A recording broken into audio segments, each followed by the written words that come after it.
સૌરાષ્ટ્ર એટલે કે એક એવી જગ્યા કે જ્યાં સાંસ્કૃતિક વારસા અને વ્યંજનનો સ્વાદ એક વાસણમાં પીરસી શકાય છે। જી હા મિત્રો, વાત કરવી છે જૂનાગઢના ભવનાથની ગલીની, જ્યાં એક એવું પીણું વેચાય છે કે જે આજે પણ તેના ઐતિહાસિક સ્વાદને અકબંધ રાખીને બેઠું છે। તો ચાલો ચાખવા અને માણવા જઈએ એ અલૌકિક પીણાને।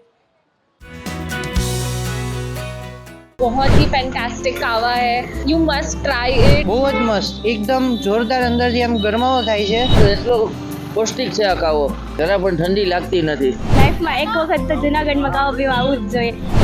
આ ગુલાબી ઠંડીમાં ભવનાથની ગલીઓમાં પગ મૂકો તો આદુ, મરી, ફુદીનાની સુગંધ જાણે હવામાં ભળી જાય। એક પળ માટે ચાલતા પગ અટકી જાય અને મન કહે અહીં જ ઊભા રહીએ, પહેલા એક ચુસ્કી લઈ લઈએ। આ છે જૂનાગઢનો પ્રખ્યાત ભવનાથનો કાવો, જે પહેલા સુગંધ આપે પછી સ્વાદ। गुजराती गर्ल्स कॉलेज इंदौर से आया हूँ मैं, दर्शन करने के लिए आए, देवनाथ भगवान के दर्शन करने के लिए आए हैं। और जब हम यहाँ से निकल रहे थे तो हमें एक कावा की दुकान दिखी, तो हम कावा पीने रुके। हमें काफ़ी अच्छा लगा कावा, इसमें विभिन्न प्रकार के मसाले डले हुए थे और इसके पीने के बाद ऐसा लगा कि हमारे गले काफ़ी ठीक हो गए हैं। જ્યારે પણ ગિરનાર આવવાનું થાય એટલે પહેલાં અહીંયા કાવો બધો પીવાનો જ। જ્યારે તળેટી આવે ત્યારે બહુ ઠંડી લાગે છે અને જો એ ઠંડીથી હૂંફ મેળવવી હોય તો કાવો તો અવારનવાર માણવો જ જોઈએ। અહીંયા કાવો પીધા વગર હું જતો નથી। ઘણી વાર તો દર્શનના બહાને કાવો પીવા આવું છું, જરા પણ ઠંડી લાગતી નથી અને આ ગિરનારની ગોદમાં આની મજા લઈએ છીએ સાહેબ। જૂનાગઢમાં ઠંડી તો બહુ ઓછી પડે છે, પણ ભવનાથનું વાતાવરણ બહુ સારું છે, તે માટે અમે દર અઠવાડિયામાં દર રવિવારે કાવો પીવા આવીએ છીએ અને અહીંના વાતાવरणની मजा ले जाए। एक तो थोड़ी थोड़ी ठंडी हवा चल रही है यहाँ पे पहाड़ के नीचे, काफ़ी गरम गरम अच्छा कावा है, इसमें बहुत सारे मसाले डाले हुए हैं एंड बहुत अच्छा टेस्टी है एंड अच्छा गरमास फील दे रही है। સાંજ પડે અને ભવનાથ પાસે ભીડ ભરાઈ જાય। જૂનાગઢ વાસીઓ, પ્રવાસીઓ બધા પ્યાલીની ચુસ્કી લેવા આવી જાય છે। એક સાથે 50થી વધુ કાવાની લારી ઊભી હોય પણ કોઈને પ્યાલી ખાલી ના થાય। ગ્રાહકોના ટોળા આવતા જાય અને મોડી રાત સુધી આવા દ્યો હજી એક પ્યાલી નો દોર ચાલતો જાય।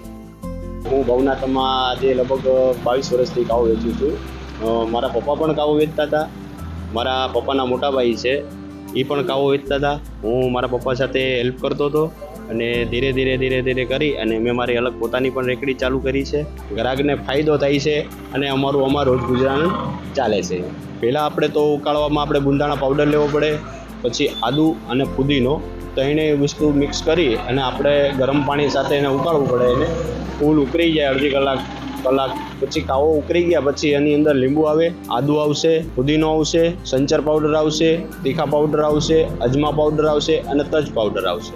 બધા મસાલા મિક્સ કરી અને પિયાલી સાથે લઈ અને ઉપરથી પછી આપણે એને કાવો દેવામાં આવે છે અને કાવો પીવામાં 1 થી 2 કપ પીવો તો વધુ સારું। હું અહીંથી લગભગ 20-22 વર્ષથી કાવો વેચું છું। રોજી રોટી આમાં અમે કામીએ છીએ અને ગામના માણસો અહીંયા આવે છે, એ કાવો પી જાય ને અમારી પાસેથી મસાલા શીખે લઈ જાય। વિદેશ ગામ મસાલા અમારા જાય છે। કાવો માત્ર ઠંડી ભગાડે એવું નથી, પણ શરીરને અંદરથી રક્ષણ પણ આપે છે। શિયાળામાં થતા શરદી, ઉધરસ, ગળાનો દુખાવો જેવી અનેક તકલીફો દૂર કરે છે। ભવનાથનો આ કાવો ફક્ત પીણું નથી, કેટલાય પરિવારો માટે આ રોજગારી છે, તો અનેક લોકો માટે સ્વસ્થ રહેવાની ઉત્તમ રેસીપી। સ્વાસ્થ્યની દ્રષ્ટિએ આ કાવો ખાસ કરીને અત્યારની સિઝન એટલે કે શિયાળાની ઋતુ છે અથવા તો ચોમાસાની ઋતુ છે એમાં 100% ખૂબ જ ફાયદારૂપ છે। જો પેટ સાજું તો શરીર સાજું। પેટની નાની મોટી આવી કોઈ પણ તકલીફ હોય તો એમાં ફાયદો કરે છે અથવા તો તમારું પાચન વધારે સારું કરીને તમારો ખોરાક પચાવવામાં મદદ કરે। અત્યારે શિયાળાની ઋતુમાં શરદી, ઉધરસ, તાવ આવવો, સામાન્ય જેને આપણે ફ્લૂ અથવા તો વાયરલ ઇન્ફેક્શન કહીએ છીએ, આ કફની જેટલી પણ બીમારીઓ છે એની સામે ફાઇટ આપવામાં, એની સામે શરીરને રક્ષણ આપવામાં મદદ કરે છે।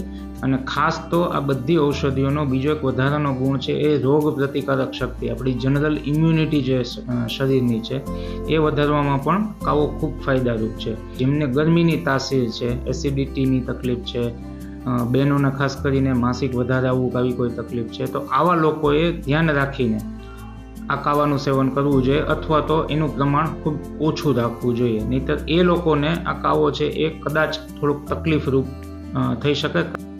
જૂનાગઢ આવો તો ભવનાથ તરફ થોડું વળી જજો, કારણ કે આ સૌરાષ્ટ્રનું એવું ગામ છે જ્યાં મહેમાન ગતિ માત્ર હાથ મિલાવીને નહીં પણ કાવાની ગરમ પ્યાલી આપીને થાય છે.